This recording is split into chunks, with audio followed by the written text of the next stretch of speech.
Council classes में आप लोगों का एक बार फिर स्वागत है। हम लोग उत्तर प्रदेश लोक सेवा आयोग द्वारा आयोजित यूपी आरओ एआरओ 2023 परीक्षा की तैयारी हम लोग कर रहे हैं, जिसमें जीएस की क्लास अलग चल रही है। और इसमें आप लोग सारे लोग जानते हैं कि जो लोग समीक्षा अधिकारी की तैयारी करते हैं या कर रहे हैं या जो करना चाहते हैं, उसमें हिंदी का रोल बहुत ज़्यादा है। तो इसलिए हम लोग सारे सेक्शन को पढ़ते हुए हिंदी को भी साथ में लेके चलेंगे। इसमें ज़्यादा कुछ हिंदी में नहीं है, 4, 5 से 6 मिलाकर के सेक्शन है, 6 सेक्शन है, जिसमें से 10-10, 5-5 प्रश्न आते हैं हिंदी में। तो उनमें से अनेकों शब्दों के एक शब्द विलोम 2 चीजें हो चुकी हैं। तीसरा जो चैप्टर है तद्भव और तत्सम का, उसको आज हम लोग देखेंगे। तो आइए हम लोग देखते हैं सीधे तद्भव और तत्सम को हिंदी वाले सेक्शन में। थोड़ा सा इसके बारे में हम लोग जान जाए कि तद्भव और तत्सम शब्द है क्या। अगर शब्द को हम लोग जानते रहेंगे तो थोड़ा सा उसको समझने में हमको आसानी होगी। तत्सम का मतलब है तत्सम, ऐसे शब्द जो उसके समान है एकदम। उसके समान का मतलब क्या है कि जो संस्कृत के शब्द हैं एकदम वही ज्यों के त्यों शब्द हमारे हिंदी में जो समाहित हो जाते हैं उनको क्या कहते हैं? तत्सम। तत्सम मतलब उसके समान, मतलब संस्कृत शब्द के समान, अर्थात संस्कृत का सीधे शब्द उठा करके जो हिंदी भाषा में प्रयुक्त होता है वो तत्सम है। और तद्भव का क्या मतलब है? तद्भव अर्थात उससे होना। किससे होना? जो संस्कृत के शब्द हैं उससे जो शब्द निकल करके आते हैं, अर्थात उनका जो अपभ्रंश रूप होता है, उसका जो एक बिखरा रूप होता है, वो क्या है? वो तद्भव। तो थोड़ा सा तद्भव और तत्सम के बारे में आपने समझ लिया है। अब हम लोग सीधे आते हैं इस क्लास पे, जहां पे तद्भव और तत्सम को हम लोग देखेंगे। और बार बार मैं बताता हूं कि ऐसे प्रश्न, ऐसे टॉपिक को हम लोग उठाते हैं कि जो परीक्षा में आए हुए हैं या जिनके आने की संभावना है। अब बात उठती है कि आने की संभावना के बारे में आपको कैसे पता है? तो जो लोग थोड़ा सा एक्सपीरियंस्ड हैं, जो लोग कई परीक्षा दे चुके हैं, जैसे इसके पूर्व में हमने बताया है कि 2016 और 2017 की परीक्षा मुझे देने का अवसर मिला, हालांकि अंतिम चयन नहीं हो पाया, तो 2021 में मैं प्रतिभाग नहीं कर पाया। तो 2 परीक्षाएं ये, और जो इससे पहले की जो थोड़ी सी लंबी तैयारी है, उसके आधार पे एक समझ विकसित हो जाती है कि कौन से प्रश्न आ सकते हैं, कौन से नहीं आएंगे। तो हम लोग सीधे यहां पर आते हैं, तद्भव और तत्सम को देखते हैं। जो अति महत्वपूर्ण है उन्हीं को देखा जा रहा है, हल्के शब्दों को यहां से हमने निकाल दिया है। तो आइए हम लोग सीधे देखते हैं तद्भव और तत्सम को। पहला शब्द है चौखट, तद्भव शब्द है। इधर हमने तद्भव शब्द लिखे हैं, और तद्भव शब्द दिखते हैं वैसे एकदम देशज टाइप के शब्द होंगे, हल्के शब्द होंगे, जो सामान्य ग्रामीण परिवेश में इस्तेमाल किए जाते हैं वैसे शब्द होंगे। और जो तत्सम होंगे वो संस्कृत निष्ठ शब्द होंगे, अर्थात संस्कृत में वैसे शब्द आते हैं और थोड़े से कठिन होंगे, अस्पष्ट होंगे, वो शब्द होंगे तत्सम। जैसे चौखट है, ये आरओ 2021 में आए हुए प्रश्न हैं। जैसे चौखट है, चौखट का होगा चतुष्काठ। क्या होगा? चतुष्काठ। आंगन का अंगड़, जमाई का जमात्री। स्क्रीनशॉट लेना चाहें अगर आप तो ले सकते हैं।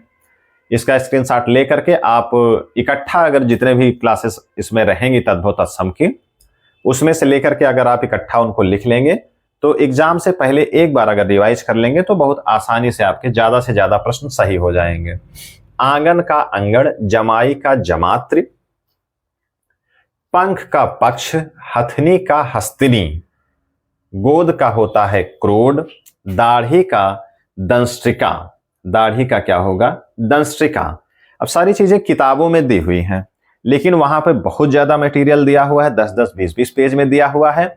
यहाँ जो मुख्य मुख्य है उनको हमने निकाल के यहाँ पे प्रेजेंट किया है। अब इसको आप देखेंगे, थोड़ी सी इनकी व्याख्या देखेंगे, और कुल मिला के इसको अगर कहीं प्रेजेंट किया जाता है, कहीं सामने अगर लिखा दिखता है, उसके बारे में कोई टिक करके बताता रहता है, तो वो सबके लिए, आपके लिए भी और मुझे, मेरे लिए भी है कि ऐसी चीजें अगर प्रेजेंट होती हैं तो वो चीजें मुझे भी आसानी से याद होंगी, तो वही चीजें आपके लिए हैं कि आपको ये आसानी से याद हो जाएंगी। बाकी किताबों में लिखा रहता है, लोग पढ़ते हैं, भूल जाते हैं। तो दाढ़ी का दंष्ट्रिका, पंगत का पंक्ति, गेहूं का गोधूम, झीना का जीर्ण, उछाह का उल्लास, सत्तू का सत्तू। खोपड़ी का करपर, पलंग का पर्यंक, परिवा का प्रतिपदा, भीतर का अभ्यंतर, अगहन का अग्रहायण, बारात का वरयात्रा, ओझा का उपाध्याय, अखरोट का अक्षोट। ये सीधे मिलान के लिए भी आ सकते हैं विकल्प दे करके, या फिर विकल्प में पूछा जाएगा कि अखरोट का क्या होगा, अक्षवट होगा, अक्षोट होगा, ऐसे भी अरखवट होगा, कई चीजें होंगी, उसमें से आपको ढूंढना रहेगा। या फिर ये दिया रहेगा कि ये चीज किसका तत्सम है, अक्षोट किसका तत्सम है, 4 विकल्प दिए होंगे, उनमें से आपको ढूंढना रहेगा। तो अखरोट का क्या हो जाएगा, अक्षोट, सांकल का श्रृंखला, सेठ का श्रेष्ठी, परख का परीक्षा, महुआ का मधुक, ईख का इक्षु। एक बार में आपको याद नहीं होगा, एक बार यहां पर आप देखेंगे, फिर इसको आप एक बार जब रिवाइज करेंगे तब इस पे आपकी पकड़ बन पाएगी। अगर उतना नहीं भी याद होता है तो जब विकल्प में वहां पर मिलेंगे तो आप निश्चित तौर पे सही कर पाएंगे इसको।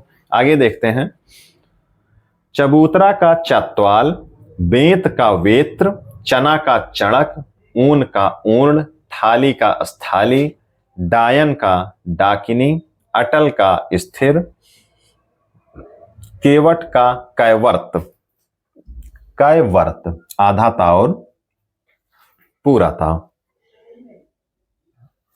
गीध का गिध्र, नारियल का नारिकेल, मक्खी का मक्षिका, सींग का श्रृंग, ढीठ का धृष्ट और गोबर का गोमय। इस तरीके से लगभग 40 से 45 शब्दों को हम लोगों ने यहां पर देखा।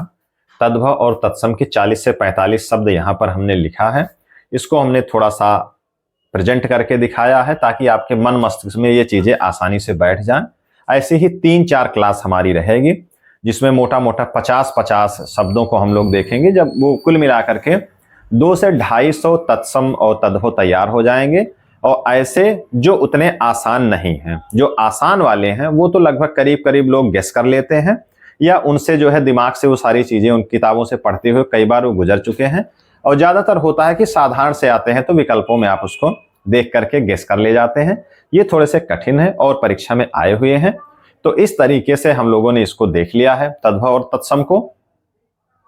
अब परीक्षा में जब भी ये प्रश्न आएंगे तो निश्चित तौर पे जो है वहां विकल्पों के रूप में या अन्य माध्यमों से आपकी वहां पर इनसे मुलाकात होगी। तो आज की क्लास हमारी तद्भव और तत्सम की यहीं पर खत्म होती है।